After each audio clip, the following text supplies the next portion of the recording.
So, first thing, I just want to give you the status of the book that we had talked about. So, 47 of you have requested the book, which is close to what I have on stock anyway. I have another maybe 7 or 8 more to go. And if we run out of stock, then we can order some more, but it might take some delay. So now that I have all of your addresses, as I promised, then today is Saturday. By Monday, I will try to get these things shipped to you, and we will hopefully, it shouldn't take more than a couple of days to do so. By the end of, before the next class, you should all have a copy of this book from Swami Viditatmanandaji. Okay, so let's start. A brief revision of where we were last week. So, what we are used to doing in our lives is to assess problems and issues that we face in our life. We assess them, and then we find a solution that hopefully takes care of it. But what we find is that the taking care of the solution to problems doesn't resolve it completely. And if it does resolve something completely, something different and something similar but different comes up that I have to resolve. And this is what my life is all about, is just solving issues, just feeling myself. I'm really seeking a sense of fulfillment in our life. And I find that the sense of fulfillment is temporary. It does not really, I'm seeking it, but I don't completely get it. And if you look at this is factual. It's not something that you have to accept my word for it. You have to look at your own lives and our lives around us. If you, interview everyone who is very close to leaving the body and asking them, are you completely done? And they'll say, no. I did the best I could, but I did not really feel. Hopefully God will take care of me in my next life. They can always do that. That's good. But as far as an evaluation of where we are in this life is concerned, this was not a complete fulfillment. And so it's a kind of like a catch-22. Sad in a way that for most people, you cannot get rid of the desire to be completely fulfilled, and you cannot completely fulfill it. Very interesting. And so here Vedanta says, wait a second, I think I can tell you what is going on, and please listen to me. And that is, you are not going to gain fulfillment for the first time. You already are fulfilled, you just don't know it. Praptasya prapti, as we've seen before. And so there we examine that, please see that I have a sense of non-fulfillment, what we call inadequacy. This is my Swami Dayanandaji's words. A sense of discomfort that I'm not completely done yet, which is there for everyone. So this is number one. And another thing is that if discomfort and non-fulfillment was my basic nature, I would accept it. As we saw, that anything which is the basic nature, people are happy with. But because I don't see the lack of fulfillment as an acceptable objective for me, it is not something that I should see, that it is not my real nature. So Vedanta says the feeling of lack of fulfillment is a notion, not a fact. As we saw, I'm just revising from last week. Haven't come up with the new material yet. Also, Vedanta says, please note that you cannot ask for something unless you know it. So that example of Gagabugain for $25 was a good one. And yet, we have the experience of fulfillment in deep sleep. In deep sleep. And here, another a corollary to this is interesting. I'll discuss this in more detail in a minute. A corollary to this is that notice that in deep sleep, you have a sense of not wanting anything, a sense of fulfillment, without having fulfilled your desires. Because everyone has a kind of, whether you write it down or not, but we have a kind of a list of things that we feel that we need to do before I'm completely happy. You know, now of course the list of things, the top of the list is, I hope the coronavirus goes away soon. Then in addition to that, there's so many other things. Even after it goes away, our list never finishes. It just is always there. I want to do this, then I want to get a good job, then I want to make enough money, etc., etc. This is always a list. Swami Dayanand used to point out, he says this is a very interesting thing. If you examine your status at night time, have you fulfilled those lists? Have you checked everything off and say, yes, this is true, now I've done this, now I can be happy? No. The list is still there, but you are still happy. So happy, in fact, that you don't want to get out of bed. You're just enjoying the peace and quiet. Not a dream, that's a separate thing altogether, but a deep sleep. You are unconditionally happy. So anyway, going back to this, leaving aside the corollary, you cannot desire a sense of peace without doing anything. So the corollary was, I don't have to be struggling for peace. I want to just be and be happy. In fact, it's interesting. If you examine vacations that we take. Vacations. So if you take a vacation, let's take Hawaii for instance. You go to Hawaii and you struggle a lot to get the vacation done. You have to find a inexpensive airfare. You have to make sure that it is available. You have to book a hotel. You do a number of things. You rent a car or Uber or something like this. And you go through a little bit of a trouble. You have to lock up your home. You have to do this. You have to arrange for mail to be stopped. There's a number of things that you have to do. All to do what? And by the way, this is exactly the same as going to a pilgrimage to a holy place in the Himalayas. It's the same issue. Look at it both ways. So going back to Hawaii, so you go through a lot of trouble, and then you go there, you're tired and so on, you're hungry, airline didn't give you enough food, so you did, etc., do that.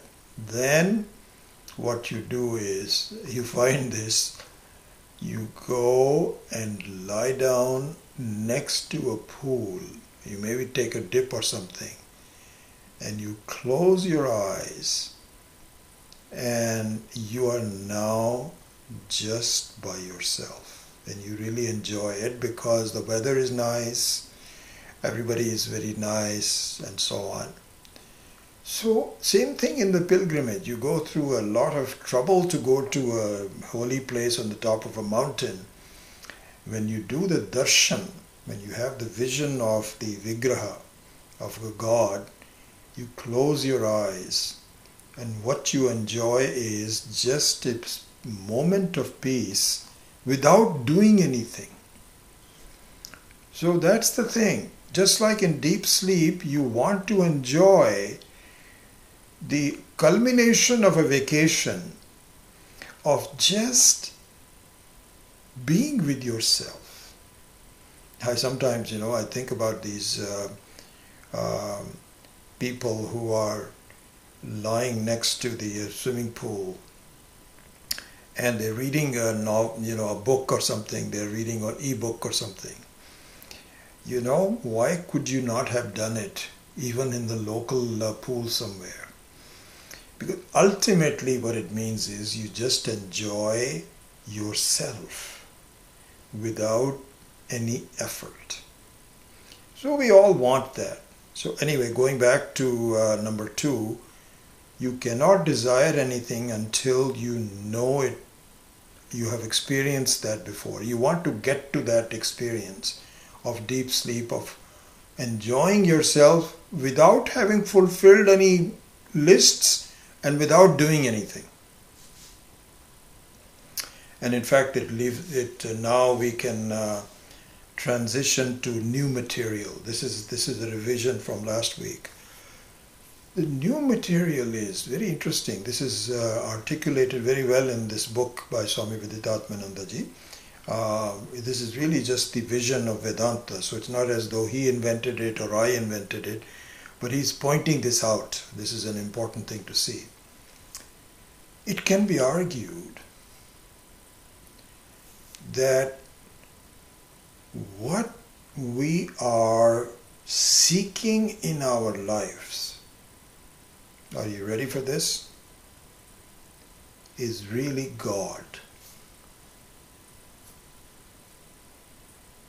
No matter what we are doing, no matter whatever we are engaged in, whether we believe in God, don't believe in God, whether we are Hindus or Christians, Westerner people or Asian, doesn't matter.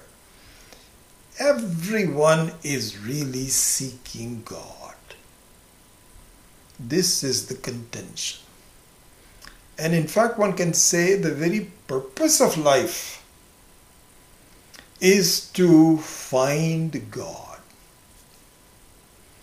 So here, this is very strange. We are saying this in the middle of all this because, and I'm pointing this out because, as I will say that in a few minutes, this text that we are taking, Drik Drishya Viveka, is almost nothing to do with God. It is to do with the individual.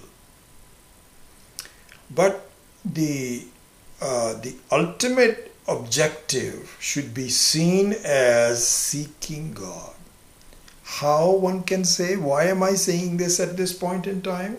So let's look at this. Suppose you ask someone, what is it that you really want to be? And the person will say, I wish I am always there and always happy. No one will say that, what if we give you 15 years to be happy, and after that you will disappear. So you will say, well, okay, if I have to disappear, then just give me 15 years. That's okay. But I don't want to disappear. And this is what happens in Hawaii. You go there for 1 week or 2 weeks. Let's say 1 week. Okay? Going to Hawaii is very expensive.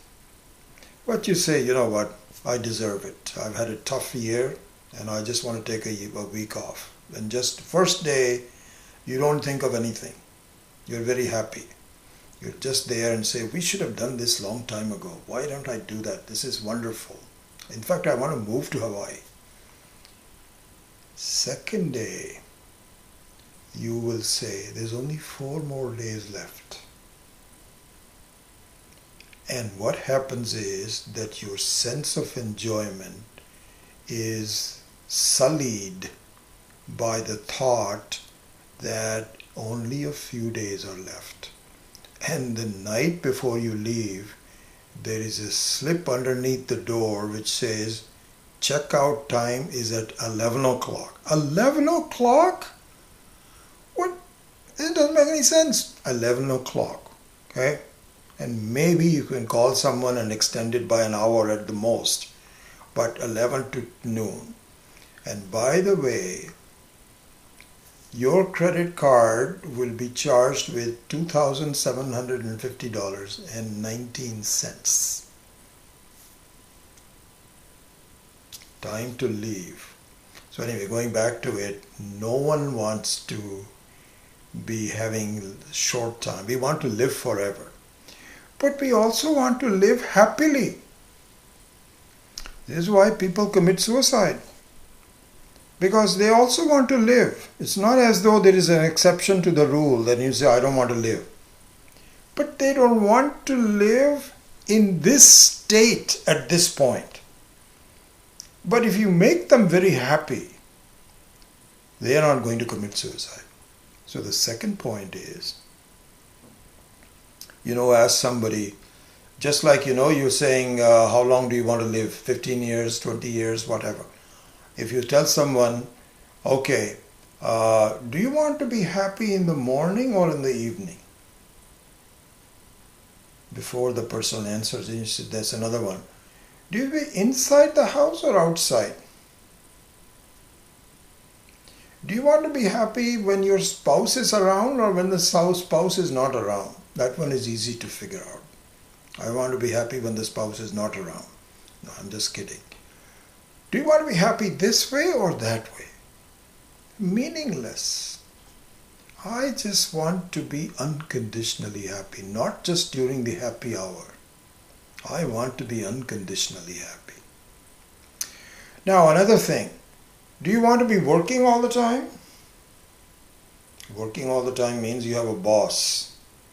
And so there is an unpleasant need. This boss, nobody's boss is perfect. Nobody's boss is perfect. So there always are expectations and you're always aspiring to beat that. So working means that you are trying. And in that manner, even having food preparation is working. Because if you don't eat, you'll be hungry in a few hours. That's not an acceptable thing.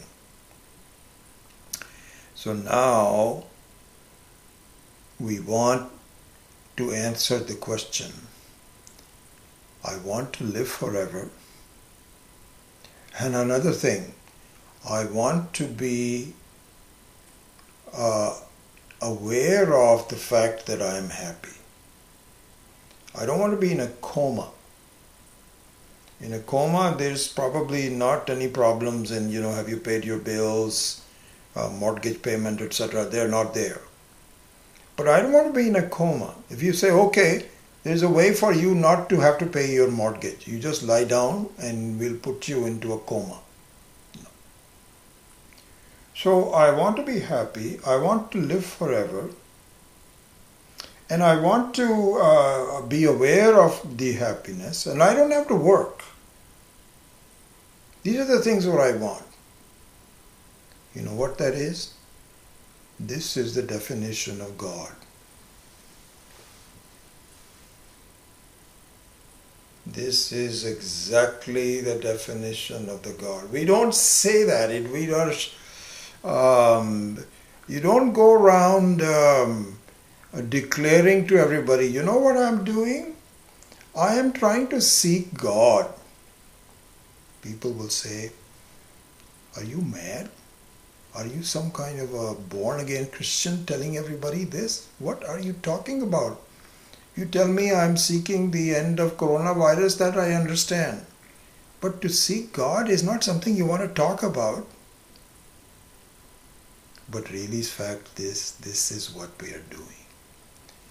And that state where you're happy, you're timeless, you don't require any efforts, and you are awareful, is really just your own nature. And that is the nature of God. That is really what you are seeking. That is really what you're seeking. And so the whole quest of finding these characteristics is not possible until you understand that these characteristics only belong to God. And these characteristics are you being the same as the characteristics of God. So they're not two different things. They're the same thing. So in terms of infinity, timelessness, awareness, all of these are really only possible if you have a complete identity between you and Ishvara. This we have to understand. So one can say that, you may say, what is the goal of life? Oh, my goal of life is, I want to change the society. Why do you want to change the society? Because it will make me feel better. What if changing the society will make you unhappy? No. Then I don't want to change the society. I don't want to uplift poverty, get people out of poverty. It's because I want to be happy. And so this is a very important thing, because really what I am seeking, now we can abandon. In fact, I won't go into this God business anymore, because the text is not all about that. That was there on the 7th chapter of the Gita. We looked into that. But we are studying just the Drik Drishya Viveka. Here I won't go into the whole concept of God and so on. I just wanted to mention it to you to close the loop. But really what we are seeking is a pleased self. And the reason I'm saying this is that we are not being honest with ourselves in terms of what I'm really seeking.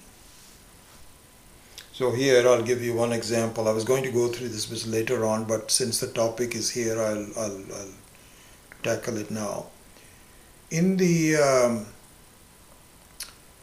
Brihadaranyaka Upanishad, there is a shloka which says, Atmanastu kamaya sarvam priyam bhavati. So there is a dialogue between a rishi and his wife. So just make a note of this. In our Shastra, rishis were also married people. So there is some hope for me also. This will be wonderful. So there's a dialogue going on between Yajnavalkya was his name, and his wife's name is Maitreyi. So just a quick story behind this. So one day Yajnavalkya, who was a very successful person, he was also a very wise person. He had a very good productive life and so on. He told his wife that, listen, now we are growing old and I would like to take sannyasa and leave the marriage and I seek your permission to take sannyasa. And so the wife also has, her name is Maitreyi. So she says, I respect that, but tell me, why are you doing this? Are you not happy with this current arrangement of our being married and having a household? So he says, no, that's not it. It's just that now I just want to be happy without having to do anything. Just be with myself. And I don't need the accompaniment of the family and so on and so forth. So it's not a indictment of you, I love you and so on, but I just want to go. So she says, can you tell me a little bit about what you are seeking and why is it that I don't have that? This is the dialogue, this is the story behind it. So there it says that we are actually not being honest with ourselves in what we are seeking. This is what Yajnavalkya tells his wife. So there's a whole chapter on this, and the end of that is this shloka that I recited, Atmanastu kamaya sarvam priyam bhavati. What it means is, you pretend as though you love others, but the fact of it is that if you peel away the surface from it, what remains is you really love yourself. So she says, how? I don't understand that. So when I love someone like my son or a daughter, I love it for the sake of the son or the daughter, my children. And I don't love it for myself. So he says, no. So he says, let me give you an example. Supposing you love your son, and the son turns out slowly to be a rogue. This is the classical Indian way where the son gets married and he now follows a wife, and the wife turns out to be against you, and so under her, I'm just making it up, but in any case the idea is that the son turns against you and really berates you, kicks you, is taken away, so on and so forth. Will you continue to love the son? She says, no, you're right, I won't. So you love your son conditionally. What it means is that you love your son, or something else for that matter, somebody else, because it fulfills your pleased self. And the moment it does not fulfill the pleased self, you don't abandon the pleased self. You abandon the person that you love. So Yajnavalkya says that really speaking, the end is to understand what is going on. Do this viveka.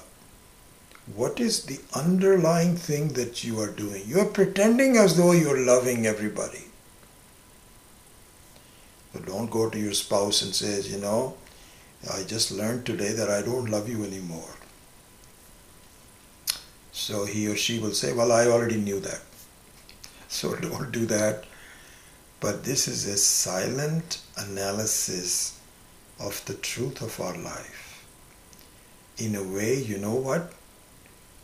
In a way you can say you love God, which is nothing but yourself, but you didn't realize it. You can say that.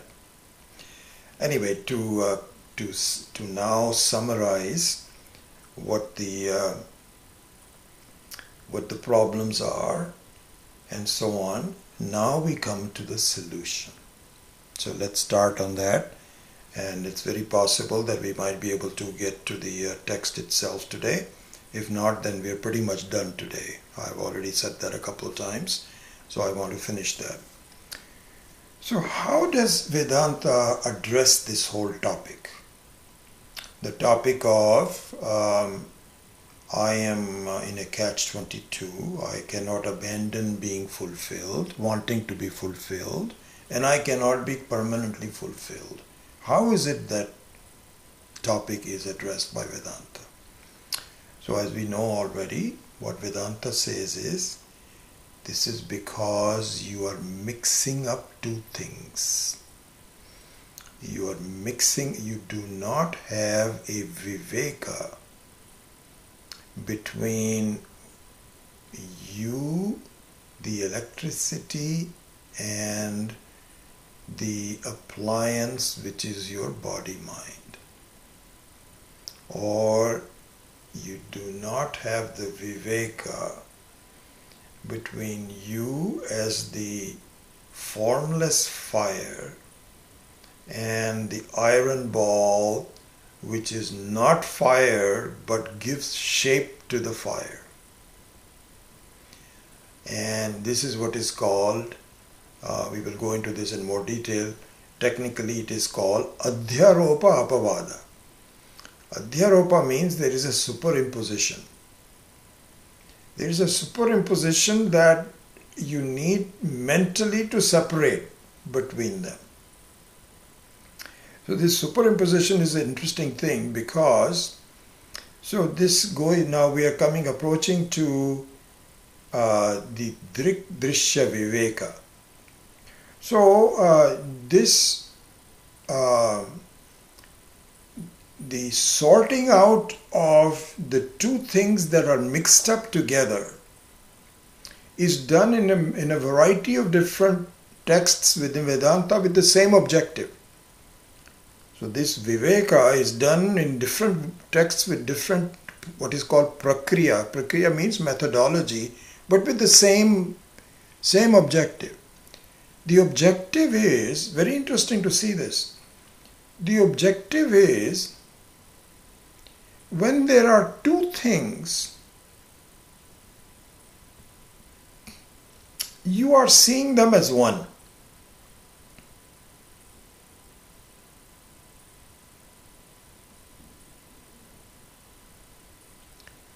When there are two things, you are seeing them as one. And conversely, when there is only one thing, you are seeing them as two. This is the lack of Viveka. Well, the first one I understand. What about the second one? First one I understand means that there is a electricity and a appliance. There are two separate things altogether. The electricity is alive. It has a lot of energy. And the appliance is inert. It's not a source of energy. And if I look upon a functioning appliance as a single entity, then I have a problem because there are two separate things. So my lack of Viveka leads me to not be able to see the separation of those two and look upon them as a single entity. This is one thing. But what about the second one where they're actually one thing and they're looking upon as two? This is the identity between the human being or any living being. But here we're talking about human being and Ishvara and God. We look upon them as different when in fact they are one.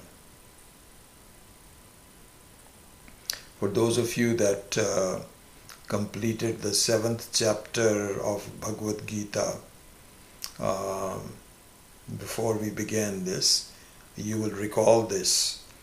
The name of the 7th chapter of Bhagavad Gita is Jnana Vijnana Yoga.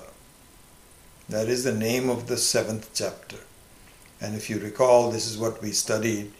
What is the difference between Jnana and Vijnana? Vijnana means Visheshena Jnanam. So Visheshena Jnanam means Jnana means knowledge, and Visheshena Jnana means, Vijnana means a thorough understanding. One is understanding in general. The second one is a very thorough, complete understanding. And the reason I'm mentioning that is because in the 7th chapter, which is the beginning of the 6 chapters of the Bhagavad Gita, 7th through 12th, where Ishvara, God, is the main focus. In the Jnana Vijnana distinction, Jnana means to understand Ishvara as being separate from you. This is what is called Paroksha Jnanam. We also, I'm just giving you some technical words. And Vijnanam is that these two things that seem to be separate are really one and the same. So I see two things when there is only one, and I see one thing when there are two. An example of the second one, you can see this, is that this is the classical example given in what is called Avachedavada. So Avachedavada means an example of lack of discrimination because of seeming enclosures. So the example is that of a room space. So supposing space has consciousness, assume for a minute that space had consciousness. And so the room space has consciousness of itself in a room. It says, I am a conscious person and I am surrounded with these walls. This is the thing.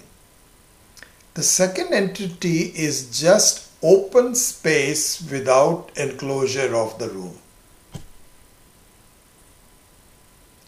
So Jnanam would be, Paroksha Jnanam would be the room space feeling that the areas outside of me are different than me.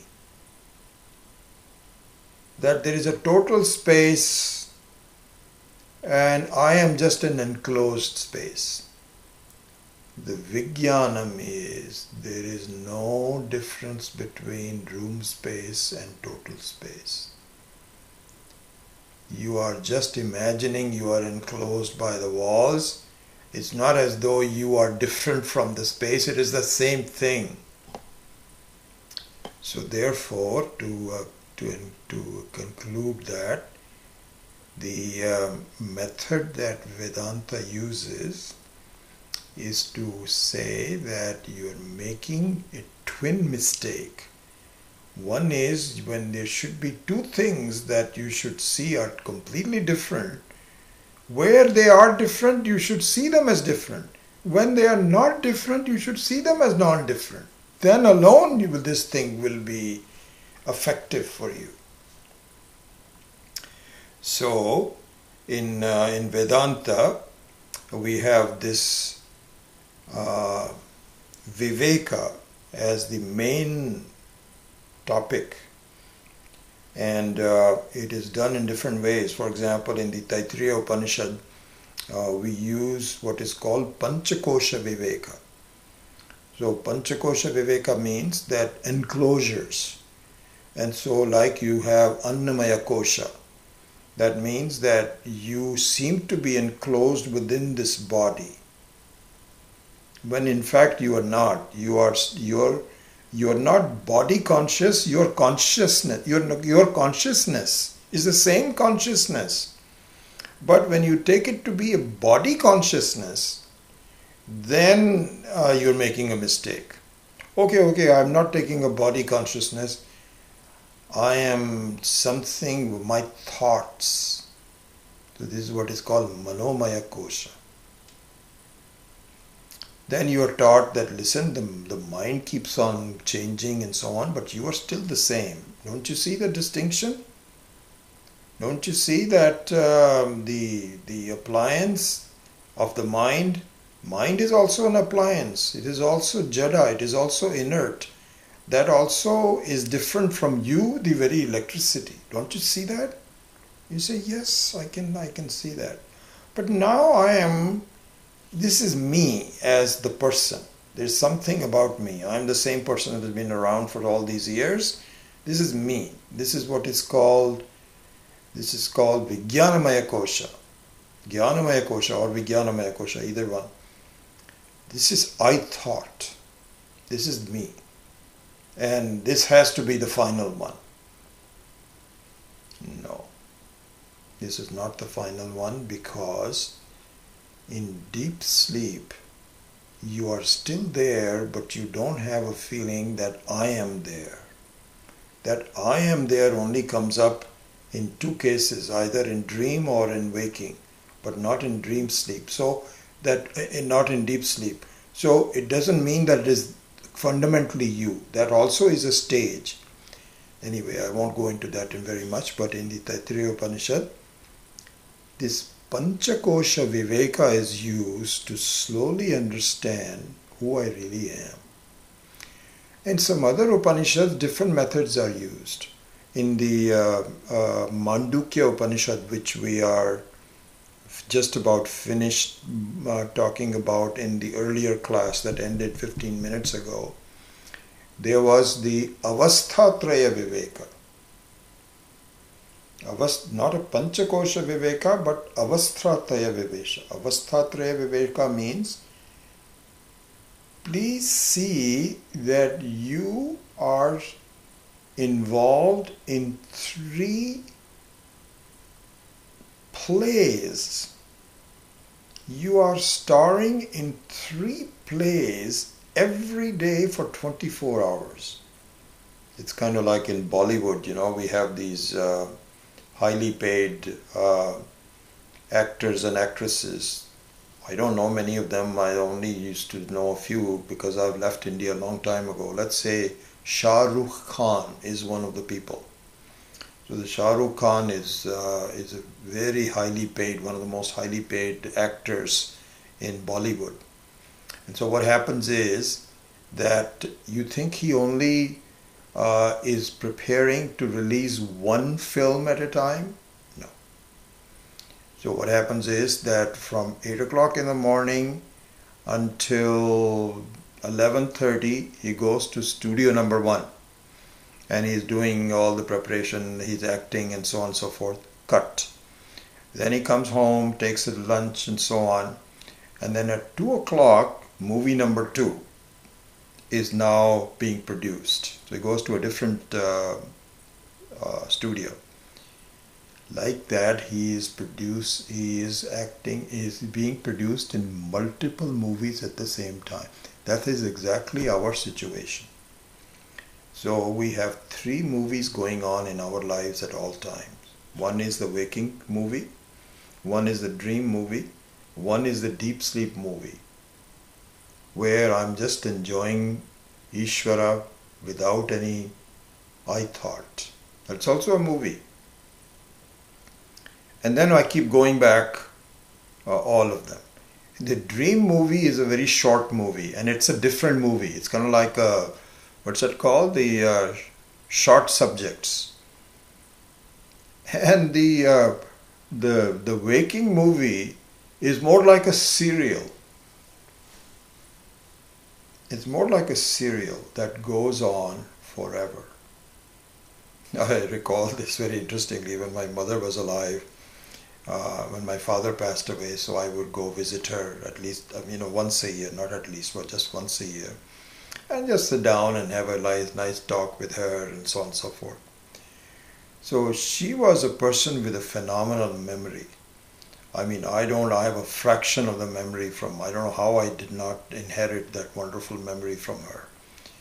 And she used to remember all these serials so well. I was amazed. She would say, there was a serial, what was it called? Saas bhi bahu thi. The mother-in-law also used to be a daughter-in-law at one time, something like that. And she used to remember the last 1 year's episodes. Our life is like that. It is, you wake up in the morning and your spouse is still there. The children are still there. Now the next movie, it's a serial movie. Then you go to a different movie at night time. Then the serial movie is still going on. This serial movie starts early in the life and goes up to the end of the life. Then you change the movie in the next life. Different family, different names and so on. So anyway, this is what is called Avasthatraya Sakshi, which is given in the Mandukya Upanishad that we are studying. We are almost done with the Karika for that. Very important Upanishad, rather advanced Upanishad. So that is there. So then we come to our text finally.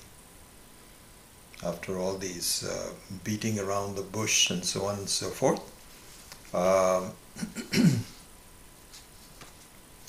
we come to Drik Drishya Viveka. So in the Drik Drishya Viveka, it is still Viveka, but in a different way. So here, instead of Panchakosha Viveka, Avasthatraya Viveka, it is Drik Drishya Viveka. Means that you look upon and follow how you are making a mistake. See, if you want to look into why the sense of unfulfillment is really a notion, not a fact, if you want to look into that, you have to follow through with this Viveka between Drik and Drishya. So this is what this whole book is all about. Okay? So it's a very interesting thing because normally we don't. So Drik means the seer. Seer or hearer, any one of those. Just so we just take seer as not through the eyes, but our evaluation of myself as a witness to things. So that's seer. And the seen. So I'm sitting here and I see a table and I see a television screen and so on. So those are all seen and I am the seer. And there is no reason to do Viveka between myself as a person and the table that I am seeing. What is the need for a Viveka? You know, you must distinguish between you and the table. Hey, I don't need to distinguish. It's very obvious to me. This breaks down when... So before I say that, you can say, well, very, very simple. Whatever I see, please explain to me that why you are so sure about you don't need the Viveka. Hey, I'm sure because whatever I see is different from me. The table is different from me. I see the table right there. And I am different from it. Isn't that obvious? So we ask, so whatever you see, you don't, that's very different from you, isn't it? Yeah, absolutely. Okay, let's go to the next level. What about this hand? Do you see this hand? Yes, I see this hand. Do you see this as being separate from you? Oh, no. No, I'm just talking about the table. Interesting. Don't you see you need to do some Viveka? Well, there's no Viveka because this hand is me. It's part of me. So even even grammatical rules are being violated. Forget about spiritual wisdom and all that. All that comes later. Just look at the grammatical mistake. How can this be I? This is an object, I am a subject. In any sentence, there is a subject and an object. And you are mixing them up. You're making the hand which is this, and you're taking it to be I. I see. Oh well, this is who I am. Not really. Not really. Because as a electricity, you are seeing yourself flowing through this appliance. Okay, I can see that. I'm flowing through this appliance. Where is your identity? Is your identity as it should be, which is you are electricity and you are independent of this appliance? One has to admit and say, no. I only see myself as a functioning appliance where I am also there and the appliance is also there, all mixed up as a single thing.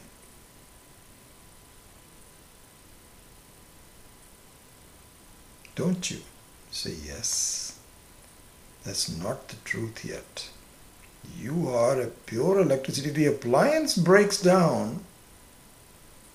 If the body breaks down, for example, do you see yourself as being unaffected by it? If not, you don't know the truth. You're mixing things up.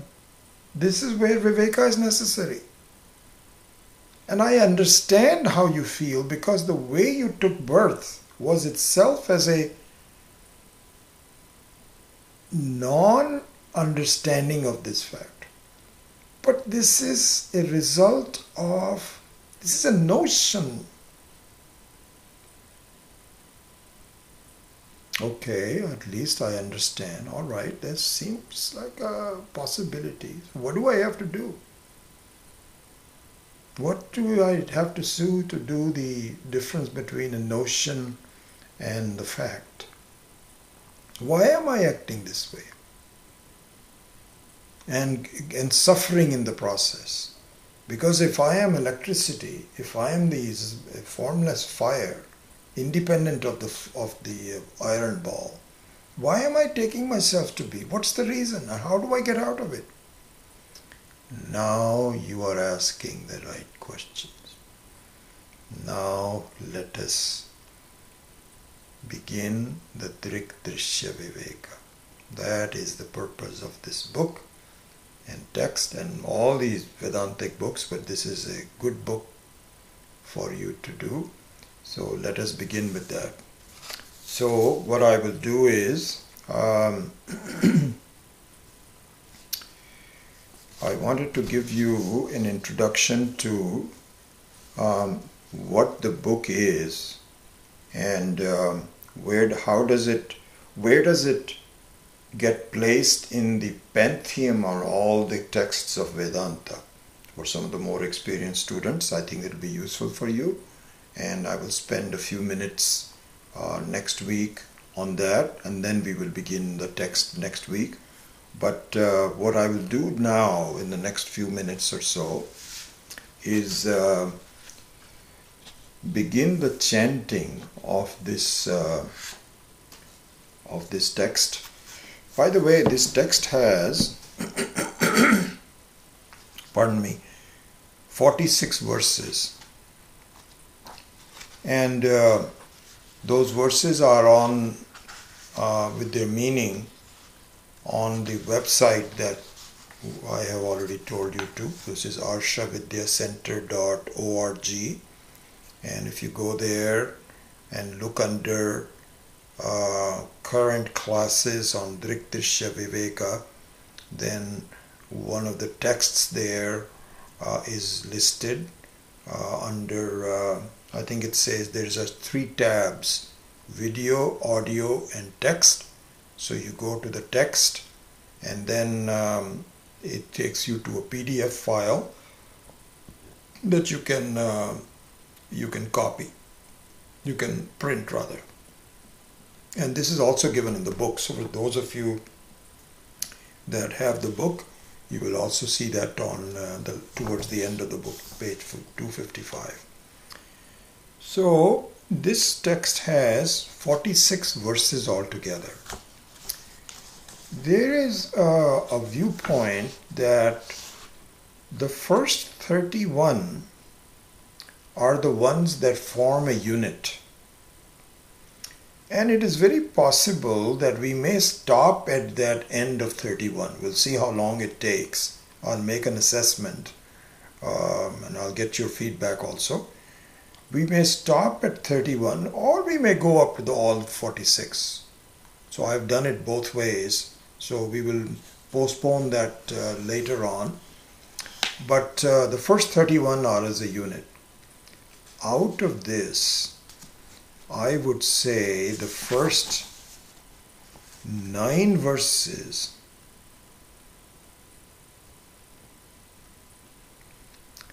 are the crux of the Drik Drishya Viveka, first 9. So we'll spend more time in the first 9 verses and less time later on, because the vision is contained in the first 9 verses. And the first 9 are segmented into first 5 and then 6 through 9. And so not all the verses are equally revealing. Some of them are supplementary examples. Out of this, the first verse itself is the most meaningful. And also, not only that, I think if you, I don't know if you recall this or not, in my flyer, I had put down that this text, Drik Drishya Viveka, is one where everyone can relate to it from the very first verse. I think I mentioned that. And I mean it, because the crux of this Viveka is given in the very first verse itself. Then the first 5 verses are an expansion of the first verse. And then some of the implications of that are extremely well put together between 6 and 9. And I think you will get really the essence of what we are teaching just in these 9 verses. We'll spend more time on doing that. So with that, let me just do the following. Let me just start the enunciation of, I'm just going to repeat 5 verses. And also what I will do is to make an audio file of these I think at least for 31, possibly all 46. And I will put that on the website. I may do it next week or maybe the following week, depending on how much time I get. But I will do that so that you can at least see how it's pronounced. But we will pronounce it even today, and I'll repeat that every class. But if you want to just practice it or something, you can also go to the audio file later, okay? So with that, let us start with the enunciation of these 5 verses. And then I will close and see if you have any questions. Okay? Om Rupam Drishyam Lochanam Drik Tadrishyam Driktumanasam Drishyadhi Vrittaya Sakshi Drigeva Natu Drishyate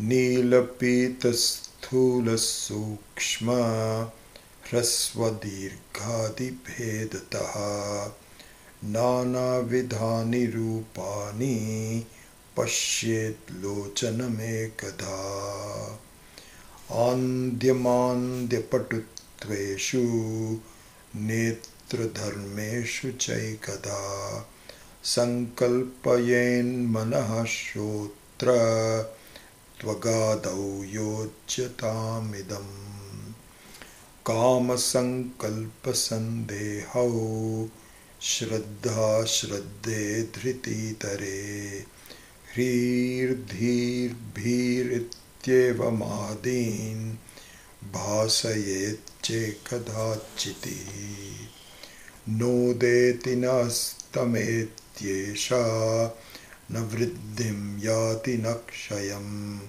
swayam vibhatyata anyani bhāsayet sadhanam vina.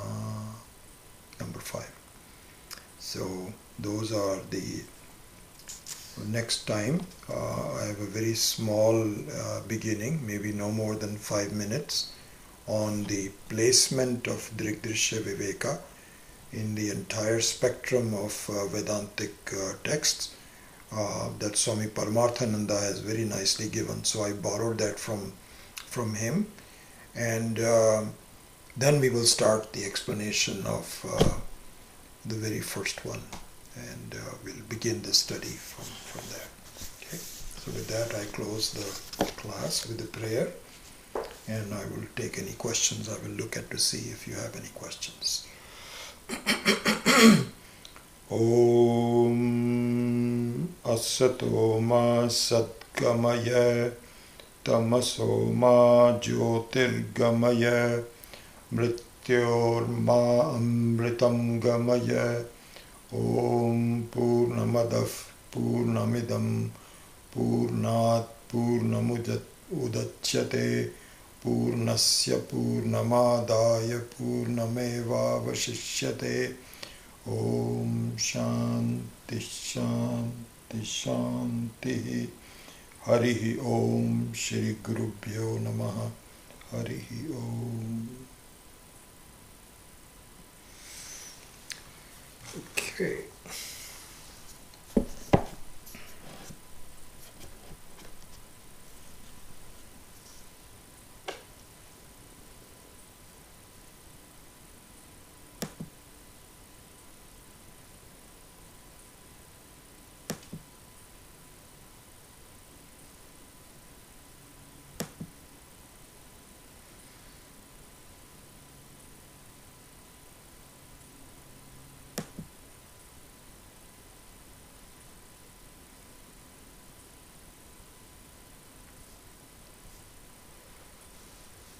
Okay.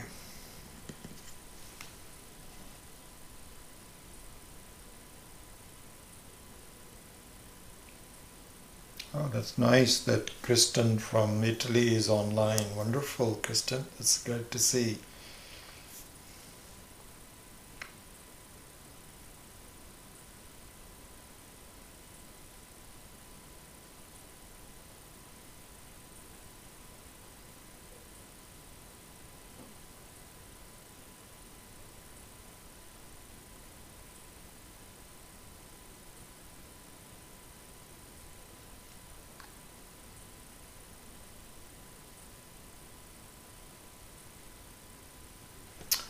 Andrea Graziosi.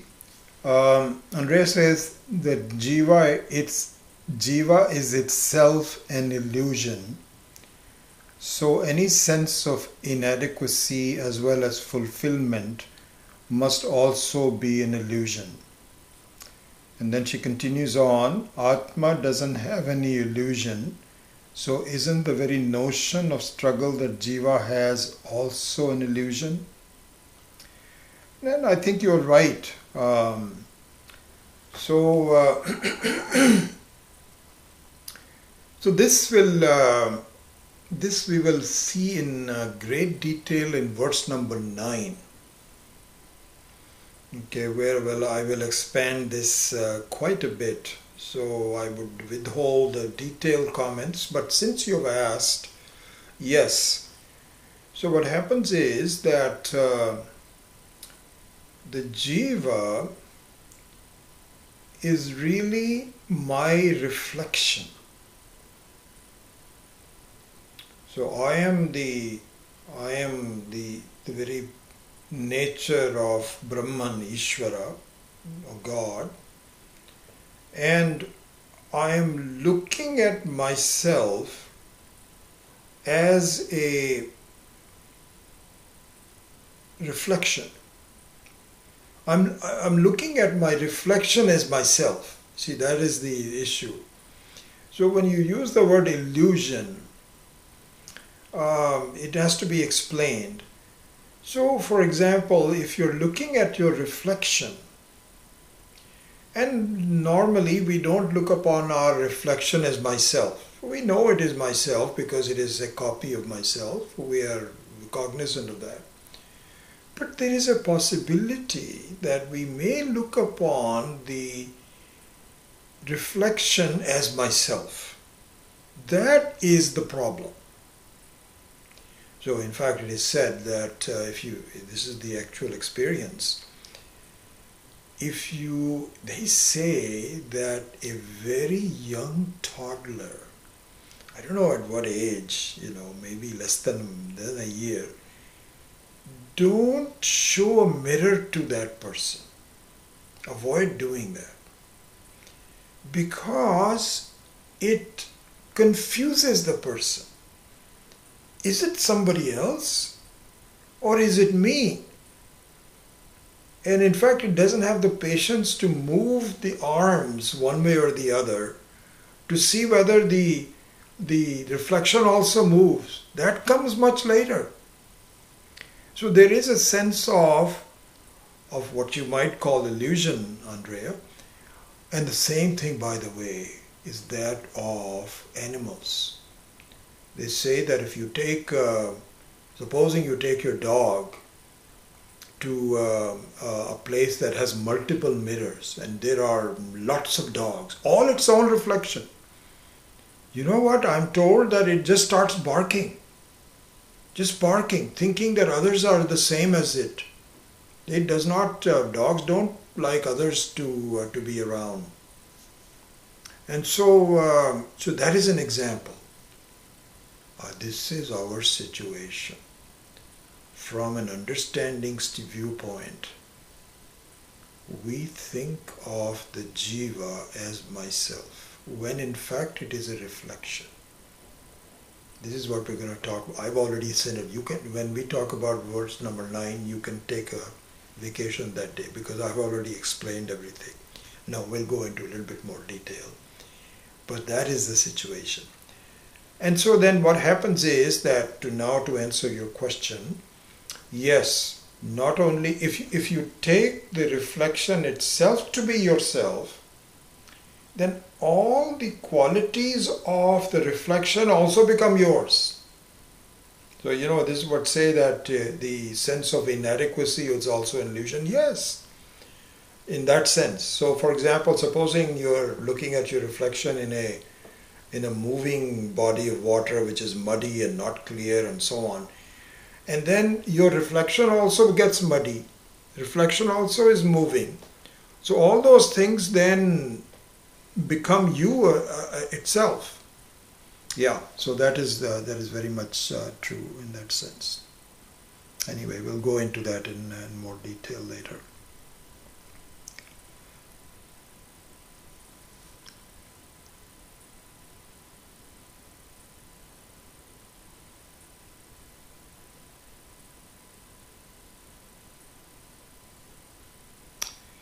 Jacqueline Vischer, I hope I'm pronouncing your last name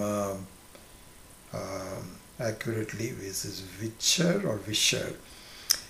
And she says, is it possible for you to write down some of the Sanskrit, Pali, Hindi words that you're using?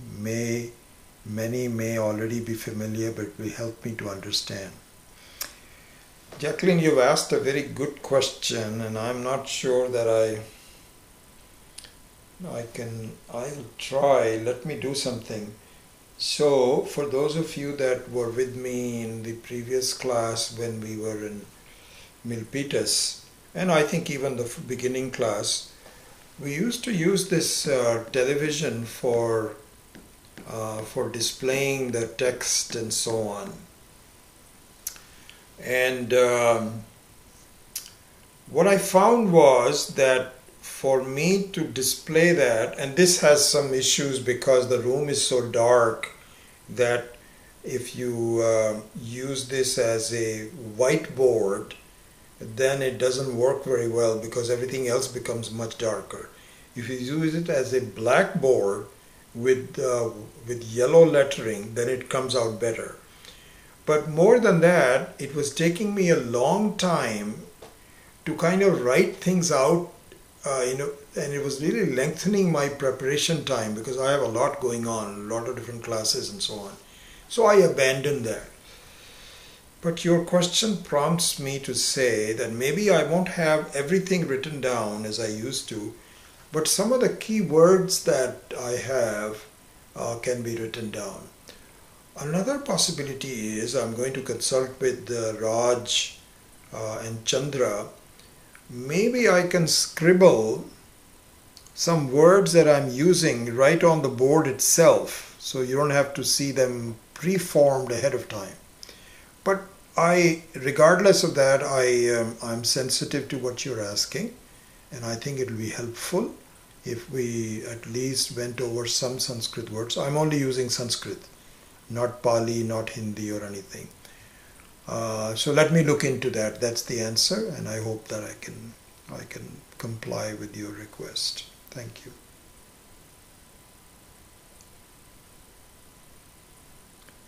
Shanti Kumar ji, you are said the disruption of class, no video for me. I don't know why you are not getting it. I think everybody else is okay. No one else is complaining, so you may have to look into it on your side. And I think those are the only requests that you have. Wonderful to see so many people. And we will hopefully see you next week. Om